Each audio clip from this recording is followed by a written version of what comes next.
Bonjour très cher ami, comment allez-vous? La question que je me pose, excusez-moi, ok, le volume. Allô? Ok. Je me disais, la question que je me pose, pourquoi attendre le mois de décembre pour demander de dégager Mamadi? Je me pose vraiment la question là. Qu'est-ce qui justifie? Est-ce que la date du décembre, ce qui a été arrêté entre Mamadi et la CEDEAO, c'est leur problème?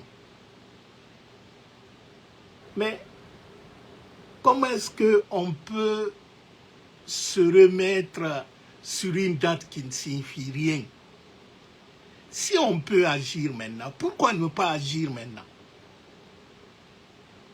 Ou bien on attend Mamadi, il se prépare, il a tous les moyens de l'État à l'heure là. L'armée, les armes et tout ce qui s'ensuit. Mais c'est vrai que la puissance de la mobilisation d'une population est plus que des armes. Aucune armée ne peut résister devant un peuple mobilisé et déterminé. Mais il faut les leaders pour mobiliser le peuple. Il faut les leaders pour, disons, stimuler, encourager la population. Mais je me pose la question, sont-ils, disons, absents? C'est pourquoi je dis souvent que le peuple de Guinée est orphelin. On n'entend pas de communiquer. Je me pose la question, parce que l'action, c'est la clé fondamentale de tout succès. Il faut agir. Celui qui n'ose rien ne fait rien. Et celui qui ne fait rien n'a rien et n'est rien. Il faut que nos leaders politiques se disent maintenant, il n'y a pas de choix, c'est maintenant qu'il faut agir. Décembre, dans 2 mois, nous allons attendre que Mamadi finisse de nous tuer tous comme les idiots pour maintenant médecin après la mort.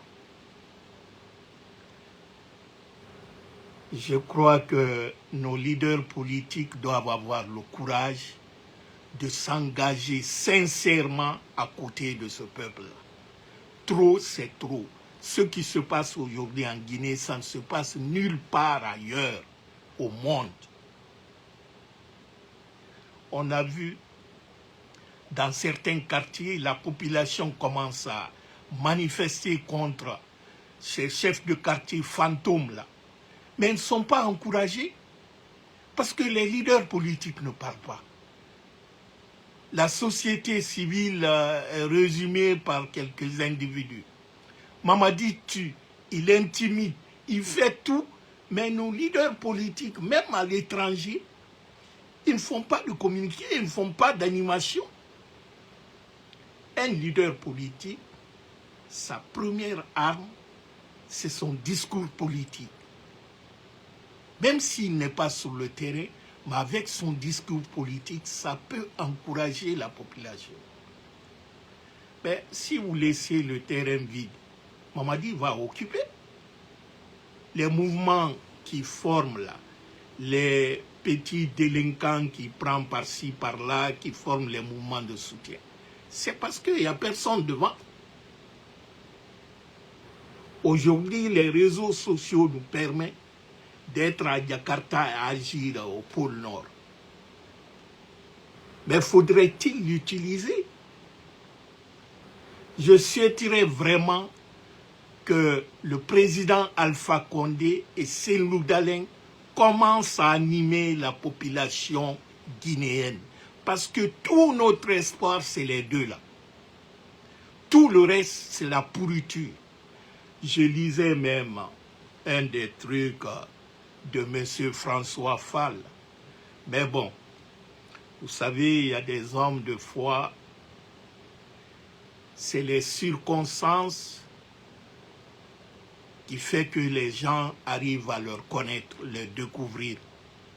François Fall nous parlait, ah, je ne veux pas me mêler avec Alpha Condé pour une action de déstabilisation. Monsieur François Fall, un coup d'État, partout au monde, c'est un crime. C'est ça l'action de déstabilisation. S'il y a eu déstabilisation en Guinée, c'est le coup d'État de Mamadi. Toute action contre Mamadi n'est pas... C'est-à-dire, cette hypocrisie et malhonnêteté intellectuelle, en légitimant Mamadi ou en ayant peur de dire la vérité, vous cautionnez quelque chose d'anormal et tu rejettes. Alpha n'a rien à foutre avec toi. François Fall n'est qu'un escroc. C'est les gens... Ah, la seule fois qu'il a assisté à une élection présidentielle, je crois qu'il a eu 0, et quelques %. Les opportunistes comme ça, qui viennent nous raconter, si Jeune Afrique a dit que tu es sorti de ta réserve, ça veut dire que tu as parlé avec Alpha. Mais Alpha s'en fout de toi. Tu n'es qu'un petit carriériste qui est là, qui cherche. Nous tous, nous connaissons le parcours de François Fall. Quelqu'un qui a abandonné sa femme au Nigeria parce que celle-là était mêlée à une affaire de drogue. Il a nié même le mariage entre lui et sa femme au Nigeria. Un gars comme ça, qui peut le prendre au sérieux? Si François Fall nous dit que sa carrière ne le permet pas de soutenir la violence, mais en 2009, au stade de 28 septembre, Monsieur Fall, est-ce que vous n'étiez pas là-bas? Ou bien Dadis c'est différent de Mamadi? Et c'est dans le même contexte. Dadis voulait se présenter candidat. Mamadi veut se présenter candidat. Tu étais là. En 2019, l'événement du 28 septembre, M. Fall était là. Et pourtant, ce jour-là, il n'a pas dit qu'il ne va pas se mêler à une violence. Ta carrière, soi-disant, de représentant du secrétaire général des Nations Unies pour les conflits ou quoi, la prévention des crises. Mais en Guinée, à l'heure là, quel est ton rôle? Et ce qui se passe en Guinée là, c'est plus qu'une crise. Mais qu'est-ce que tu as fait? Et qu'est-ce que tu fais? Même parler, tu as peur. Voilà les intellectuels malhonnêtes qui sont là, mais les jeunes ont compris. Vous êtes les opportunistes politiques, que ce soit Luceni François Pal, Baouri, Lansana Kouyaté, Cabinet Komara. Vous êtes les pourritures, vous êtes les hontes de cette élite guinéenne. Vous ne valez rien. Voilà un mec qui vient se gonfler, un malhonnête comme toi. Lansana Conté ne t'est pas confié sa femme et ses enfants à New York? Au retour, qu'est-ce que tu as fait? C'est pas cette femme que tu as épousée? Quelqu'un qui n'a pas de moralité. Tu ne peux pas parler devant les Guinéens et que les gens te croient. On sait que ce n'est pas à cause de Mamadi seulement que tu te déclares, tu viens du boum-boum. Mais personne ne s'intéresse à toi, personne ne te voit, disons. Mais c'est à cause de la France coloniale. Vous êtes les gens, les malhonnêtes qui sont là parce que vous dites quand vous vous attaquez à Mamadi, vous vous attaquez à la France et que votre carrière est soutenue par la France. Sans la France coloniale, vous n'êtes rien. Et Sénifal, tu ne peux même pas remplir une chambre. Qui connaît ton parti? Soyons sérieux. On ne devient pas un président pour produire la pauvreté dans un pays. Et on n'a pas besoin des hypocrites et les malhonnêtes intellectuels pour diriger ce pays. Mamadi, c'est une honte pour l'Afrique. Pas la Guinée seulement, mais pour toute l'Afrique. On voit ce qui se passe. D'ailleurs, la semaine, je n'ai pas voulu même m'attarder dessus. On va aller prendre un marmailleur qui se dit même marmailleur, c'est-à-dire les enfants turbulents, là, les malhonnêtes, les brouillons. On va prendre Makosso en Côte d'Ivoire. C'est tout le gouvernement qui l'accueille. On le fait un instrument, disons, de leur branding. Mais ça se comprend bien, parce que même leurs amis, les Alain Foucault, là, hésitent pour le moment, pour ne pas dire qu'ils ne veulent pas se mêler de cette pourriture de Mamadi. C'est comme le jeune Fof KF ou quoi là, Sénégalais là qui est venu au temps de Sadiba, qui a raconté n'importe quoi. C'est pourquoi moi, les gens qui portent, je suis panafricaniste né, c'est-à-dire je suis né, le concept là est à moi. Mais les hypocrites qui font le panafricanisme comme moyen de commerce là, ils monétisent ce concept là. Mais on leur voit. Les Alain Foucault, vous n'allez jamais leur entendre parler de ce qui se passe en Guinée. Malgré son vieux grabataire Paul Biya au Cameroun là-bas est mourant, mais il ne parle pas de ça. Hein. Excusez-moi un instant.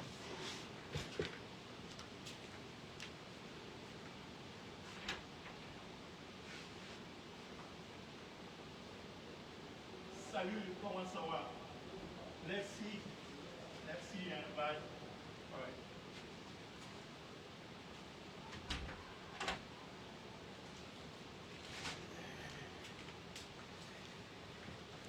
Ok. Bon, je disais, ceux qui font le panafricanisme comme un label commercial pour s'enrichir, nous, ce n'est pas le même panafricanisme que nous nous battons ou que nous voulons que la jeunesse africaine porte ce flambeau de nos dévanciers.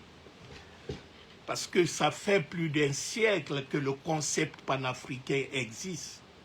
C'est en 1900 que ça a été, disons, proposé aux afro-descendants américains qui voulaient régner avec la source, la terre des ancêtres. C'est là que le concept du panafricanisme est né. C'est-à-dire le retour à la terre des ancêtres. Donc, si nous voyons maintenant ces nouveaux panafricains-là, les Nathalie Niang, les Franklin, les Alain Foucault ou les Kébib Seba, qui font une sorte de panafricanisme sélectif. On combat la France au Mali, au Burkina Faso, au Niger, et on l'applaudit en Guinée. C'est quelle sorte de panafricanisme? On veut bien savoir. Donc, très cher ami, notre pays est mal. Ça me fait mal, disons, des fois j'ai même honte. J'ai des amis sénégalais, camerounais, quand on s'assoit en parlant de nos différents pays, quand on parle de la Guinée, il me pose la question, il dit, mais dis donc, on ne comprend pas. Avec tous les intellectuels en Guinée, les penseurs, surtout que la Guinée a été le pionnier de l'émancipation des peuples africains francophones de l'Afrique de l'Ouest. En 1958, la Guinée était l'enfant chouchou de l'Afrique. Tous les grands intellectuels africains à l'époque-là venaient en Guinée pour enseigner lorsque De Gaulle a dit à tous les Français de quitter la Guinée, les ingénieurs, les enseignants et tout ça. C'est les grands intellectuels africains de toutes les nationalités qui sont venus. Les Kizerbo sont venus enseigner en Guinée. Il y a plein d'autres Africains qui étaient dans les universités en France. Certains même étaient étudiants. Mais ils sont venus en Guinée pour donner les cours. Les médecins, les ingénieurs, tout le monde est venu pour aider cette jeune république. Et voir aujourd'hui qu'un rejeton vient, c'est-à-dire quelqu'un qui ne connaît ni la queue ni la tête, c'est-à-dire un bout, une bête sauvage comme ça vient s'accaparer de ce pays-là. Et que je vois les intellectuels comme les François de Sénifal qui veulent leur caresser. C'est une honte. C'est une honte pour notre génération. Mais ce qui est dommage en Guinée, c'est le fait que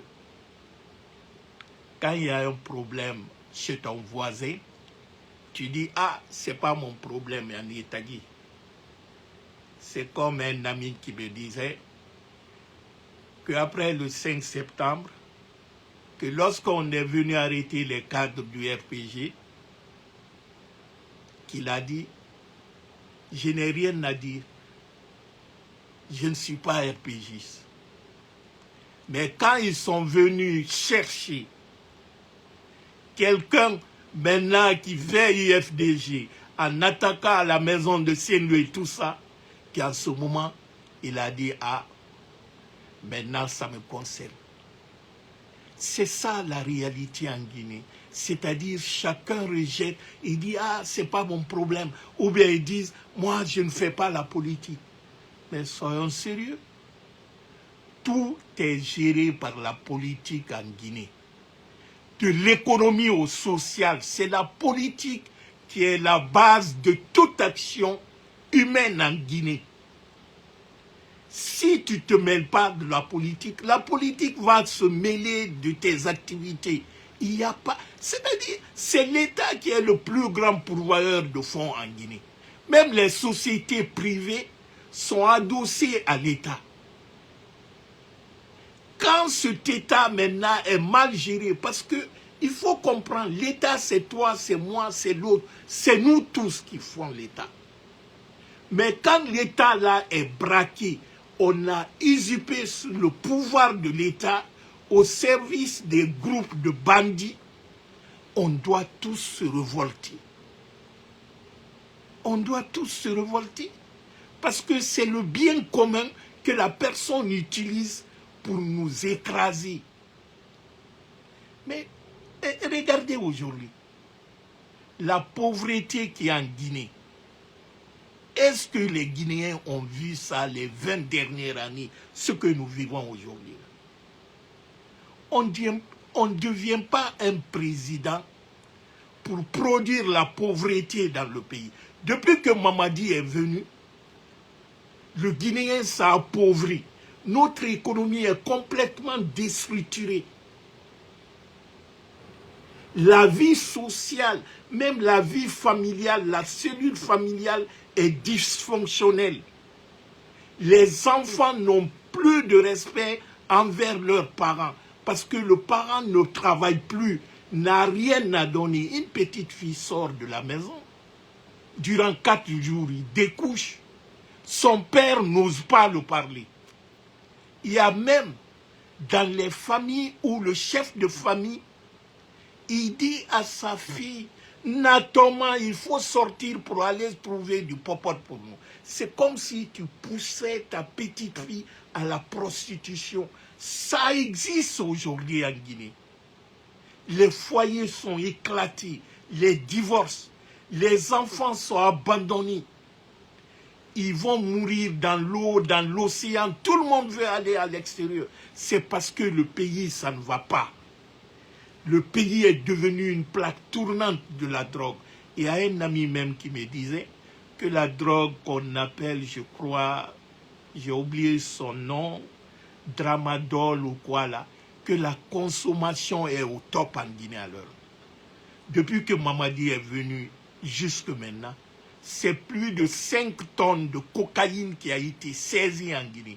Mais on n'a jamais arrêté quelqu'un pour ça. Ceux qui étaient arrêtés au temps d'Alpha Condé pour la drogue, ils étaient en prison. Mamadi est venu, il les a libérés tous. Vous avez tous entendu parler de problème de Issa Kaba, le gars qui était à Angola. Sa visa, il y avait les petits bateaux qui quittaient Guinée-Bissau pour venir mettre la drogue dessus.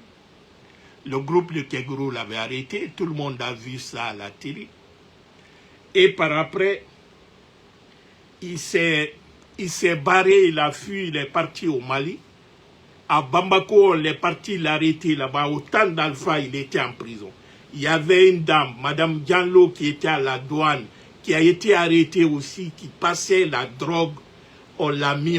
Mamadi est venu, ils sont tous libres. Ils ont même quitté la Guinée.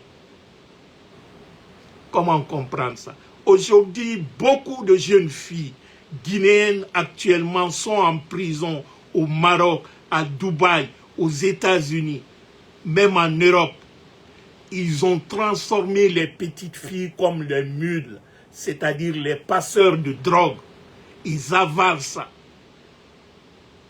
Aujourd'hui, quand vous voyez la Guinée, vous savez, pour connaître un pays qui est devenu un narco-État, c'est très simple. Quand vous rentrez dans un pays, vous trouvez que la pauvreté est au top et il y a un petit groupe de personnes là qui sont dans l'opulence. Dites-vous que ce pays-là, c'est l'affaire de drogue, le blanchiment d'argent. Mais voyez-vous, Makosso est venu. La Guinée n'est pas dans le jaune franc CFA. Mais Makosso est venu, c'est du dollar qu'il utilise. C'est le dollar que les gens de Mamadi le donnent pour blanchir, qui distribue aux gens. Et vous savez, le projet qui a échoué là pour l'île de l'Os. Kassa, on voulait construire une banque là-bas pour blanchir l'argent de la drogue. Et Fotoba actuellement, au-delà du prison qui est là-bas, Fotoba est transformé en une zone de conditionnement de la drogue. Tout le monde sait que Mamadi a fait ce coup d'État pour un instinct de survie. Mamadi, c'est un vendeur de drogue. Il consomme, mais il vend la drogue. Quand vous voyez que l'économie est complètement à terre, c'est pour ça. Ça m'a même fait sourire un peu lorsque j'ai écouté ce marmailleur qu'on appelle Makosso. Il dit, ouais, j'ai fait des enquêtes, l'économie guinéenne va bien. Mais je me suis posé la question. Makosso est qui? Et quelle sorte d'enquête? Malheureusement, il ne nous a pas dit quelle sorte d'enquête il a fait. Si l'enquête pour lui, c'est aller au marché, demander les femmes vendeuses là-bas, comment ça fait.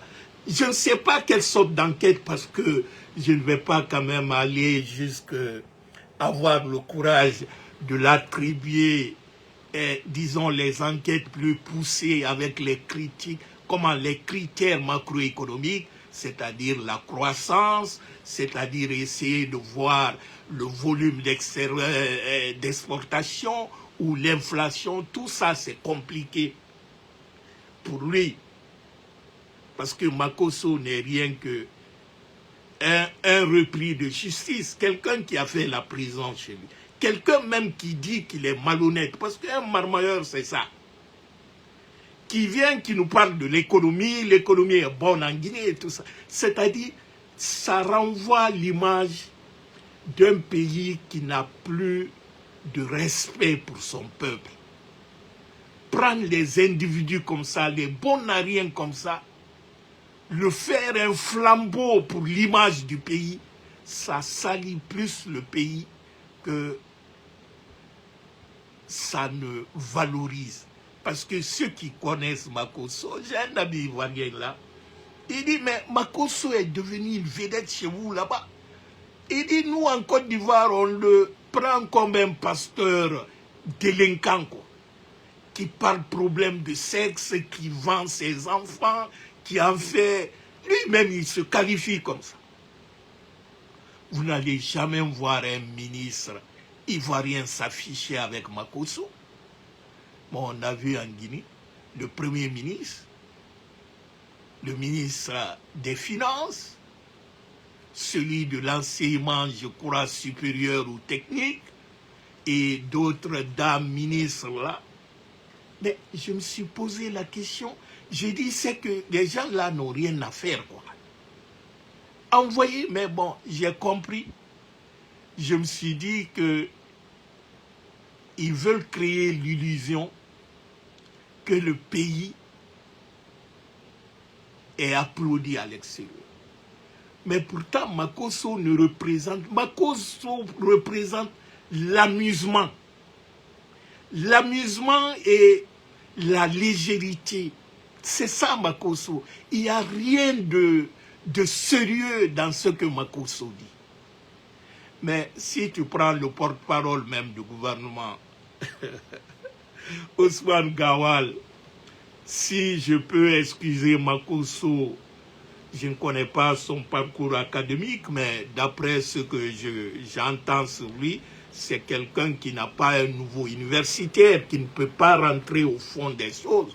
Mais Gawal qui se dit universitaire, compétent, quelqu'un qui qualifie que l'économie d'un pays va bien parce que les secrétaires généraux sont payés à $2000 ou $3000. Ça, je suis tombé de nuit.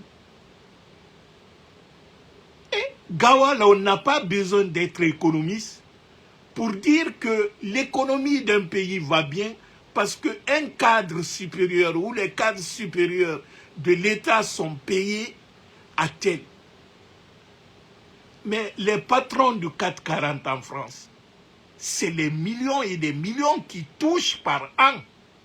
Mais cela ne veut pas dire que l'économie est tout à fait beau en France et que les gilets jaunes n'ont pas besoin de manifester. Donner 4 000 ou 5 000 à un secrétaire général, ça ne veut pas dire que notre économie est bonne. Ce n'est pas le salaire des cadres supérieurs, mais il fallait faire la comparaison avec le salaire des enseignants ou des médecins. Mais vous savez, ce gouvernement-là, je ne dis même pas, ces bandits-là, tout ce qu'ils disent, c'est des bêtises.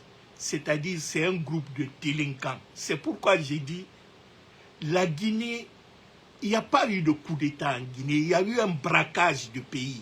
C'est-à-dire, le pays a été braqué par un groupe de bandits armés qui ont pris le peuple en otage. On est dans ça. Notre pays n'a pas été, disons, comme au Mali, au Burkina, au Niger, il y a eu un coup d'État et tout ça là. La population était là soutenue. Non. Mamadi, c'est un bandit, c'est un braqueur. Il a braqué la Guinée. Et la Guinée devient son butin de guerre. Et il est en train, devant nous, détruire ce pays-là complètement et nous tuer tous comme les idiots si on ne réagit pas. C'est pourquoi je demande à des leaders politiques, les leaders politiques guinéens, surtout Alpha Condé et Cellou Dalein, et la société civile, ils doivent comprendre que le combat politique, on ne le fait pas par procuration. Dans un combat politique, si tu es déterminé, tu sais, parce que les faits sont là. Tu prends le problème économique, le pays est détruit. Tu prends sur le problème social, on n'en parle pas. Tu prends le problème des infrastructures, tout est en train d'être complètement gâté. Vous prenez le problème, quoi encore? De santé, rien ne va. Donc, c'est en ce moment-là que vous devrez quand même être présent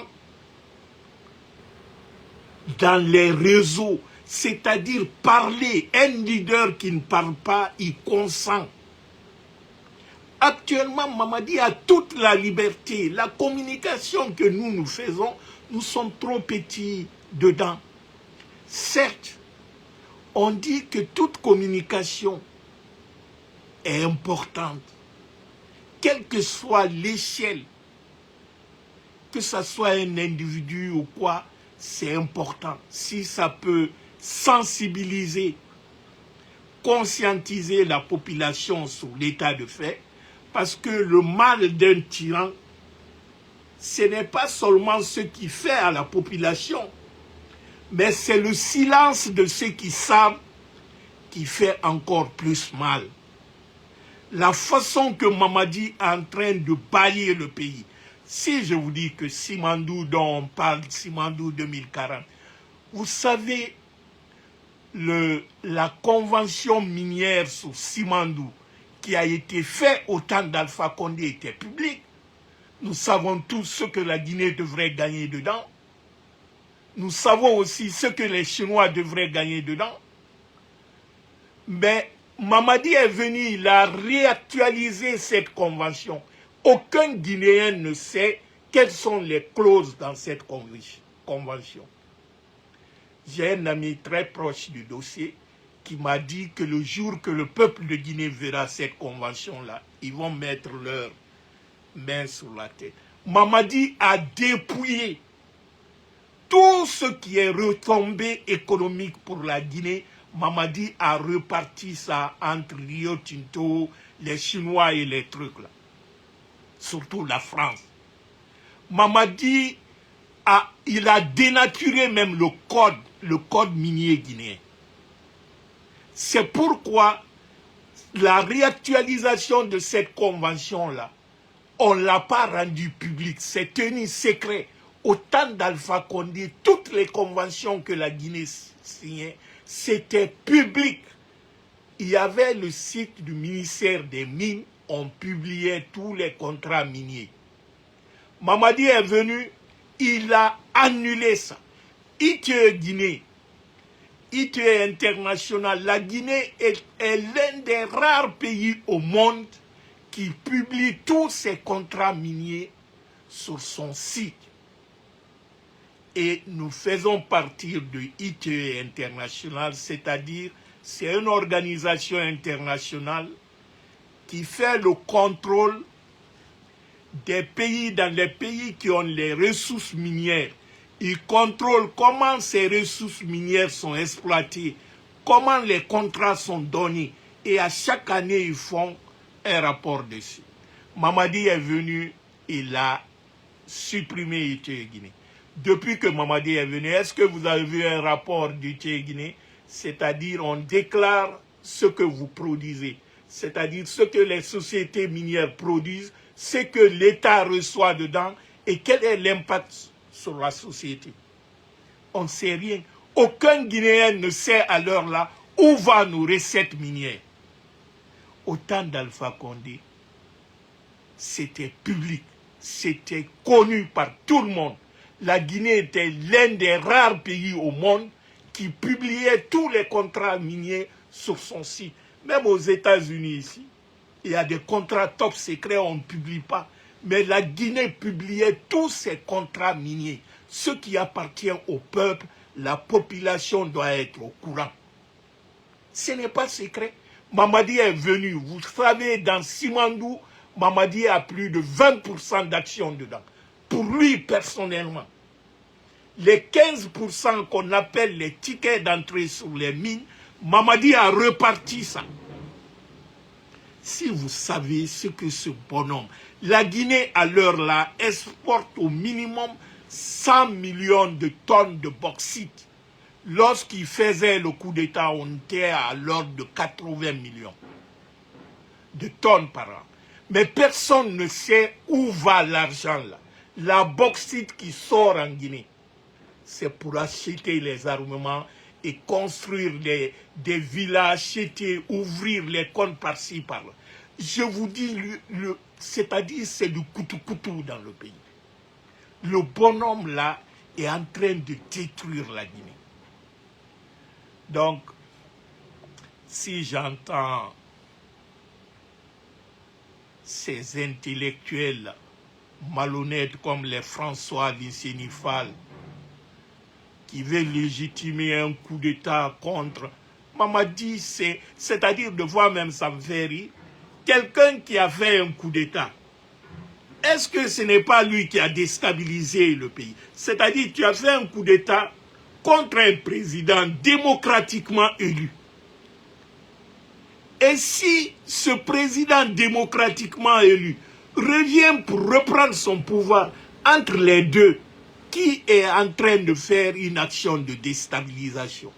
Celui qui a fait le coup d'État avec les armes, avec un groupe de mercenaires, vient s'attaquer à un pouvoir légitime, ou ce pouvoir légitime qui veut reprendre ce qu'on l'a pris. Je crois que nos intellectuels doivent avoir le courage.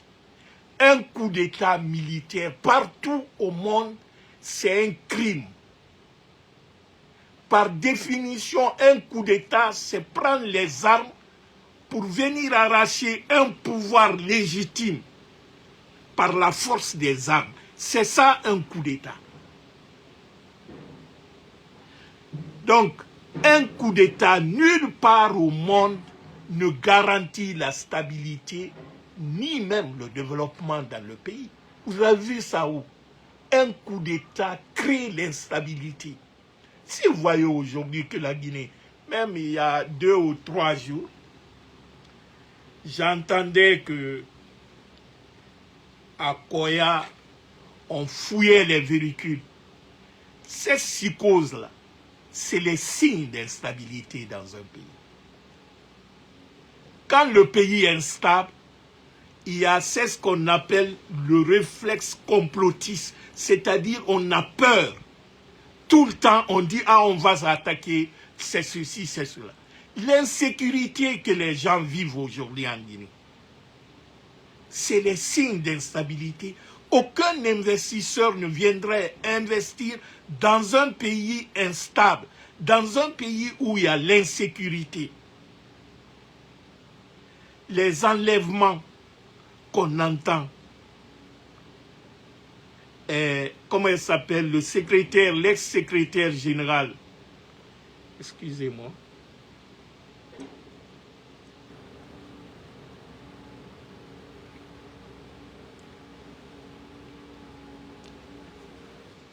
Nimaga, je crois, lui on l'a enlevé il y a 72 heures. On ne le voit pas. Les Fourikemangé, les Binloba et tant d'autres, les Sissi, les Ramatoulaye Colons, les gens, on enlève les gens dans un pays, on assassine les officiers supérieurs. Le général Feu Sadiba Koulibaly, c'était le numéro 2 du CNRD. Il a été froidement assassiné. Certains même disent que son cadavre, on n'ose même pas regarder. Ils ont enlevé ses yeux. Parce que quand on te tue, ils enlèvent les organes pour faire leur rituel de sorcellerie. Là. Il paraît qu'ils boivent même le sang humain. Donc, on est dans cette, disons, ce crime sordide. Un pays instable comme ça. J'ai un ami qui vient de rentrer de Conakry. Il dit, mon frère, si tu vas à Conakry, c'est-à-dire même un navire, dès que tu descends dans l'avion, tu sens que le pays s'est foutu.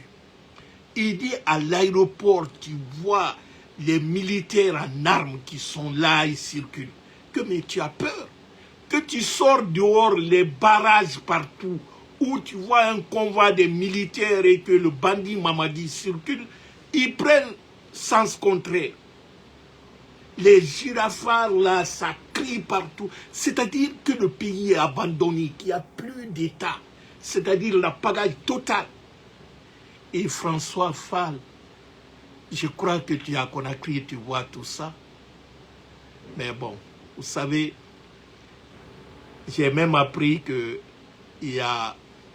il planifie même l'enlèvement de certains cadres du RPG, de l'UFDG. C'est-à-dire tout ça, ça crée la psychose dans le pays. C'est pourquoi je demande les leaders politiques de commencer à animer les groupes. C'est-à-dire, on a besoin de leurs paroles. Parce que quand ils sont trop absents, ils sont là cachés, dire attendons décembre. Mais décembre c'est quoi? Décembre c'est loin. Décembre se prépare maintenant. Mais commencez à parler. J'aurais même souhaité que le professeur Alpha Condé, Senlou Dalen, anime les conférences de presse. Ils parlent de la situation guinéenne et qu'ils disent officiellement et solennellement qu'ils ne reconnaissent plus Mamadi. Parce qu'on ne peut pas laisser ces petits bilakouros là détruire complètement le pays pour maintenant venir à la fin. Décembre, c'est quoi? Parce que la communauté internationale là, on s'en fout d'eux. Eux ne feront rien pour nous. Mais il faut quand même les leaders mobilisateurs. Parce que tout peuple, partout au monde, a besoin des mobilisateurs. Mais quand il n'y a pas de mobilisateurs, les gens sont là, ils ne savent pas de quoi se fier. Tous les trucs de propagande de Mamadi, là, on sait, c'est les gens, c'est-à-dire c'est le nouveau marché qu'ils ont trouvé. C'est avec ça qu'ils s'enrichissent, c'est-à-dire on dilapide l'argent de l'État, l'argent public, au lieu d'assister les personnes qui sont victimes d'incendies, d'inondations et tout ça. Non, on donne ça à des gens pour aller faire campagne, Mamadi doit rester, on crée des mouvements, n'importe quoi. Tu vois, il y a ces opportunistes aussi qui sont là, ils disent, bon, je vais créer mon mouvement. Les gens même disent, ils disent, dis donc, moi je fais ça pour gagner ma part. Mais tu fais ça en gagnant ta part, tu remets en cause la vie des centaines et des milliers de personnes. Parce que les gens meurent à l'hôpital d'Onka. Pourquoi? Parce qu'il n'y a pas de qui pour les dialyses. Il n'y a pas de médicaments anti-tétanos pour les femmes qui accouchent. Ça, l'argent là peut servir ceci. Il y a combien d'accidents aujourd'hui qui se passent? Excusez-moi, ouais, il y a des travaux. Il y a combien d'accidents de route aujourd'hui en Guinée? Je ne dis pas que la cause de tous les accidents là, c'est l'état des routes, mais beaucoup d'accidents en Guinée est dû à l'état des routes. Allez-y ce matin, à Massanta, ils sont en train de tuer les gens là-bas, parce que les gens manifestent que l'état des routes, en centre-ville, il y a des camions qui sont embourbillés partout. Ils ont envoyé les militaires. Pas plus tard qu'avant-hier, en Mandiana, on tirait sur les gens. Mamadi dit aux gens, fermez les mines artisanales, allez au champ. Les gens vont au champ, ils cultivent, ils donnent ces mines-là à des Chinois qui viennent utiliser du cyanure pour laver l'eau. Et cyanure, c'est du poison. Et l'eau de ruissellement, là, ça vient gâter les champs de riz, les champs de maïs des gens à Mandiana avant-hier. Et qu'est-ce que Mamadi fait? Il envoie ses hommes pour tirer. Mais défendons-nous. Si il faut nous tuer, prenons les armes alors pour nous défendre. C'est la légitime défense. On a affaire avec un criminel, un bandit. Donc, chers compatriotes, ne soyons pas stupides. La seule façon de faire partir Mamadi, c'est la révolte populaire. Il faut une insurrection populaire de Kassa à Yomu. Il faut que tous les Guinéens mettent en tête que l'affaire de Mamadi, ça nous concerne tous. Ce n'est pas, on ne se bat pas pour Paul ni pour Pierre. On se bat pour la Guinée. Ce bonhomme-là est en train de tuer notre pays. Nous nous battons pour récupérer la Guinée. Mais pour cela, il faut un sursaut national. Il faut une mobilisation du peuple de Guinée. Il faut que nous sortons de la peur. Sinon, nous ne pouvons pas. Si chacun dit, Ah, moi, ce qui m'intéresse, c'est tel ou tel.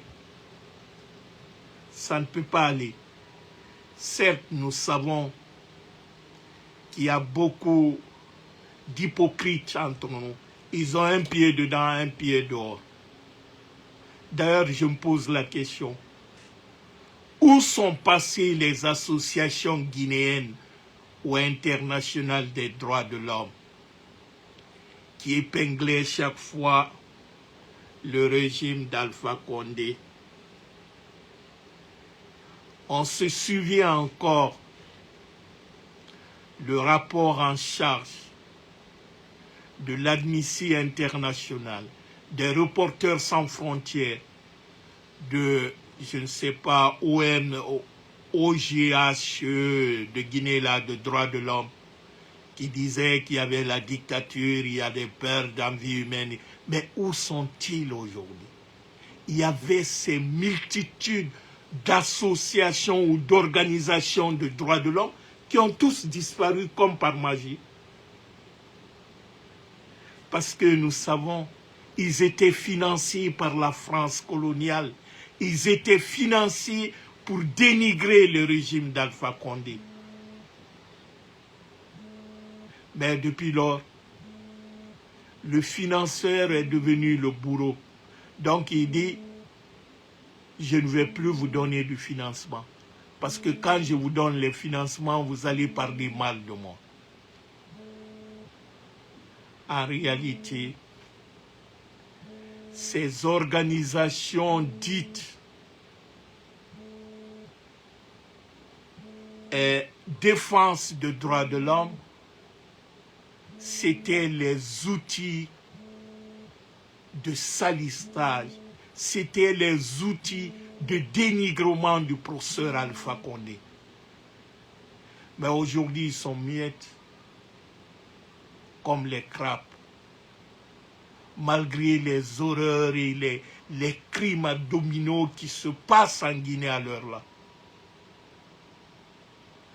Parce que le prétexte de leur mission, c'était de saboter le régime d'Alpha Condé. Mais les max sont tombés. Depuis le 5 septembre 2021, les Guinéens découvrent enfin le vrai visage de ces prétendus démocrates ou ces associations de droits de l'homme. Baouri se tapait la poitrine. Le 28 septembre 2009, en disant que Dadis ne doit pas être candidat. Aujourd'hui, c'est le même Baouri qui applaudit qu'on doit maintenir Mamadi jusqu'en 2040. C'est le même Baouri qui parle. C'est les Lycénies, François Fall. Excusez-moi. C'est les Lycénies, François Fall qui font le mimétisme, qui se cachent, qui ne veulent même pas se déclarer. Les Lansana Kouyaté et son bouche-bée, les Ousmane Kaba, les cabinets Koumara, ils sont où? C'est ça aussi le temps. On dit le choix est simple. Combattre la dictature ou la subir. Ceux qui pensent en profiter aujourd'hui seront les premières victimes demain. Vous saviez, chers amis, dans la vie, l'orgueil fait croire à certains qui sont supérieurs à tout le monde, alors qu'en réalité, ils sont strictement rien. Ils sont rien. Nous savons tous tout ce qui se passe en Guinée actuellement. Nous savons que ce pays est au bord de l'éclatement. On est assis sur une bombe à fragmentation qui peut éclater tous les jours. Il suffit d'observer. Mamadi va partir. Je ne sais pas. Mais Mamadi va partir et doit partir. Et ça, par tous les moyens possibles et imaginables, Mamadi ira. Mamadi a menti au peuple de Guinée. Il a menti à la communauté dite internationale, d'ailleurs, qui est complice. C'est faux de penser ou de croire que le troisième mandat d'Alpha Condé est la raison principale de ce coup d'État. Mais pour comprendre, posons-nous les bonnes questions. Comme le disait le jeune journaliste Mamadou Babila Keita. Peut-on être opposé au troisième mandat de quelqu'un et aller supporter Paul Kagame qui est sur son 5e mandat? Où est la logique dans ça? Peut-on mettre fin à un mandat, dire que le troisième mandat est antidémocratique? Tu mets fin à un mandat antidémocratique pour violer maintenant tous les principes de la démocratie et confisquer ce pouvoir. Où est la cohérence dans ça? Mamadi a menti à tout le monde. Le troisième mandat d'Alpha Condé n'a rien à voir avec ce coup d'État. Comme ils le disent, si Alpha Condé a violé son engagement politique en s'offrant le troisième mandat, mais celui qui a juré sur tous les serments, le Coran, il a juré devant le monde entier qu'il ne sera ni candidat et aucun membre du gouvernement ne sera candidat, qui va mettre fin au mal guinéen et refonder l'État. Mais il refuse de rendre le pouvoir et viole tous les principes démocratiques. Le musellement de la presse, l'interdiction des libertés civiques, de manifester, les assassinats, les kidnappings, les arrestations arbitraires, l'emprisonnement. Qu'est-ce que cela veut dire? Ça veut dire tout simplement que Mamadi est un menteur. Mamadi est un brigand. Mamadi a pris la Guinée en otage. Ça veut dire aussi que ce coup d'État n'a rien à voir avec le troisième mandat.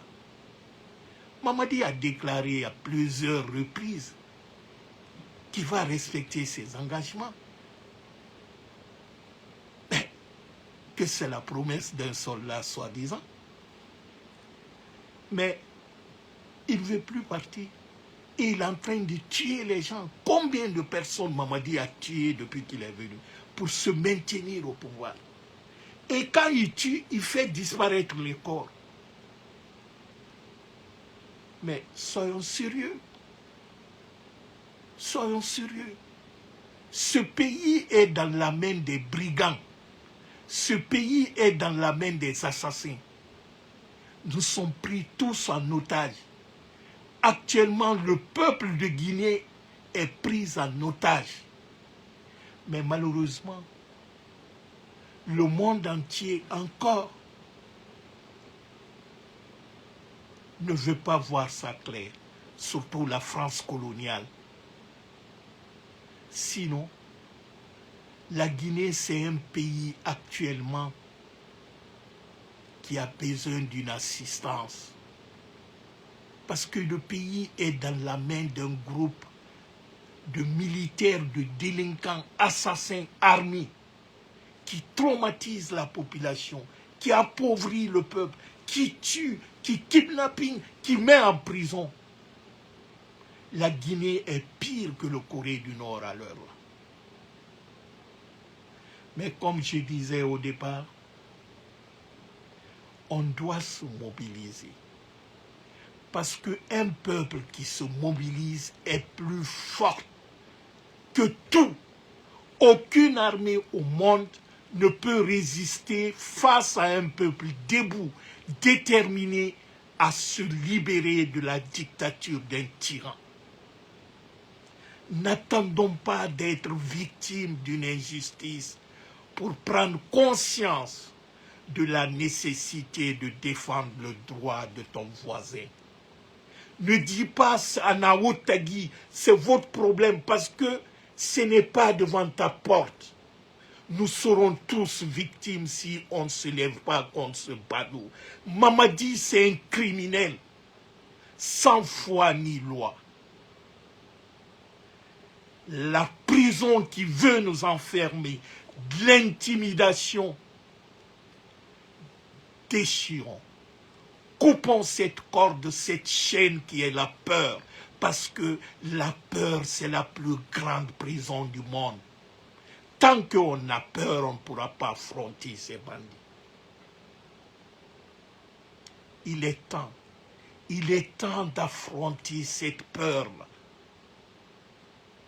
On ne meurt qu'une seule fois. Mourir en héros ou rester silencieux pour mourir sans gloire ni compassion. Ne soyons pas ce peuple lâche. On a été les pionniers de l'émancipation des peuples africains. En 1958, nos parents, nos dévanciers, un contre tous, ont coupé cette chaîne d'esclavage et de colonisation en disant non à De Gaulle. Nous, les fils et les petits-fils, on ne doit pas cracher sur cet héritage noble. On doit avoir le courage d'affronter Mamadi et la France coloniale. N'ayons pas peur. Mamadi, c'est un marionnette. Mamadi, on l'utilise contre la Guinée. Mamadi, c'est un pion de la France coloniale. Ce que Mamadi fait comme ça fait partir du programme depuis au temps de De Gaulle. Il faut anéantir la Guinée. Il faut rendre les Guinéens pauvres pour les piétiner. Mamadi est venu nous rendre pauvres, nous humilier, mettre nos parents en prison, assassiner les gens. Il fait, c'est-à-dire il prend la Guinée comme sa chose, parce que lui, dans sa tête, la Guinée l'appartient. Revoltons-nous. Et c'est ça qui nous reste. Ne soyons pas les lâches pour l'histoire. Demain, on ne pourra pas dire à nos enfants, nos petits-enfants, lorsque cette catastrophe arrivait en Guinée, en 2004, on était là, on n'a rien dit. Parce que ça ne concernait pas. C'est la lâcheté. Tu seras fier lorsque tu diras à ton fils, à ton petit-fils, j'ai manifesté, j'ai contesté, j'ai même sacrifié ma vie pour que ce pays, ce bien commun, cet héritage noble de nos dévanciers ne soit pas ruiné, pillé par ces petits bilacoros qui viennent humilier notre peuple. C'est ça la dignité d'un homme. Chers compatriotes, il est temps d'affronter Mamadi. Il est temps de sortir dans cette peur, parce que la peur nous enferme. La peur, c'est la prison.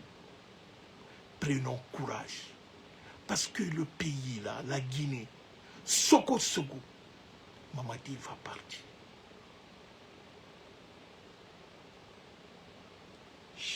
Mon père me disait tout le temps,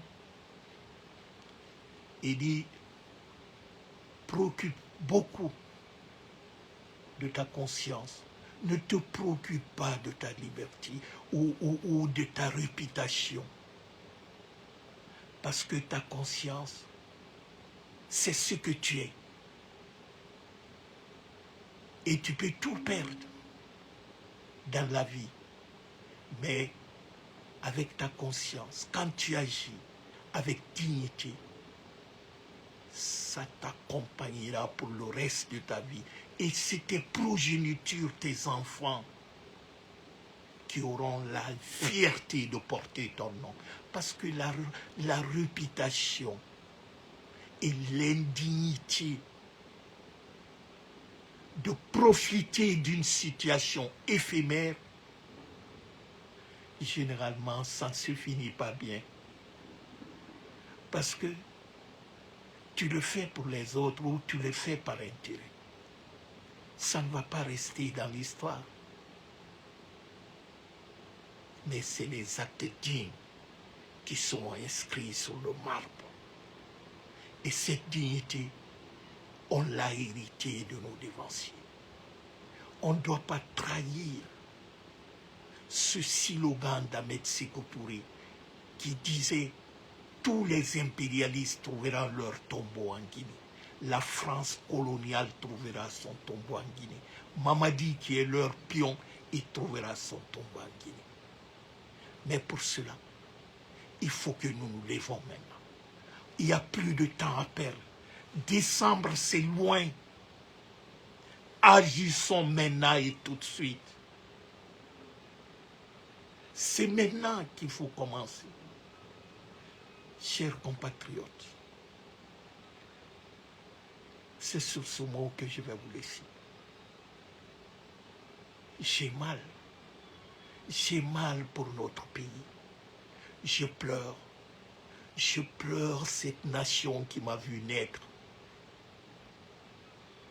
Je pleure pour ce pays qui est pris par otage, par un groupe de délinquants qui sont en train de détruire le socle sur lequel l'émergence de la Guinée était prévisible. Ils viennent compromettre tout ça. Mais rien n'est perdu. Nous pouvons encore rétablir les choses. Parce que la vie d'une nation, c'est dans l'infini. Mais pour cela, réveillons-nous, mobilisons-nous. Ensemble, nous vaincrons. Portez-vous bien, chers amis. C'est avec plaisir que j'ai eu à partager ce petit moment avec vous. Je vous dis merci. Bye bye.